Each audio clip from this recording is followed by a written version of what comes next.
বন্ধুরা, কি অবস্থা? সবাই কেমন আছেন? আশা করি সবাই ভালো আছেন। তো বন্ধুরা, আমিও আলহামদুলিল্লাহ ভালো আছি। তো বন্ধুরা, আমি আর একটা ভিডিও নিয়ে আপনার সাথে হাজির হয়েছি বা যুক্ত হয়েছি। ভিডিওটা হচ্ছে যে বন্ধুত্ব এমন একটা জিনিস, একটা মানে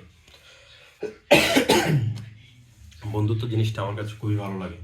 কারণ হচ্ছে বন্ধুরা যখন আমার পাশে থাকে, আমার আমি নিজেকে আলাদা একটি শক্তিশালী বা সাহসী এবং বুদ্ধি আমি আমার নিজের আমি অনেক দামি মনে করি। বা আমার বন্ধুরা যদি আমার পাশে থাকে, তাহলে আমি আলাদা একটা সাহস এবং একটা শক্তি পাই। কারণ আমার সাথে আমার বন্ধু আছে, আমার যে কোনো বিপদে তারা আমার পাশে থাকবে, এগিয়ে আসবে। বন্ধুত্ব, এটাকে বলে বন্ধুত্ব। প্রকৃত বন্ধুত্ব তারাই যারা বিপদের সময় সবসময় পাশে থাকে। তো আলহামদুলিল্লাহ, আমার ভালো ভালো বন্ধু আছে। তো আমার বন্ধুদের জন্য সবাই দোয়া করবেন। যদি আপনাদের বন্ধু থাকে, আমাদের কমেন্ট বক্সে জানাবেন, তাদেরকে মেনশন করবেন। আমি আপনাদের বন্ধুদের জন্য দোয়া করি। সবাই আমার বন্ধুদের জন্য দোয়া করবেন। তো শেষ আমি করে দিচ্ছি। সবাই ভালো থাকবে, সুস্থ থাকবে, আমার ভিডিওগুলো দেখবে, সবাই লাইক শেয়ার কমেন্ট করবে, অবশ্যই চ্যানেলটা সাবস্ক্রাইব করে দেবে। আমি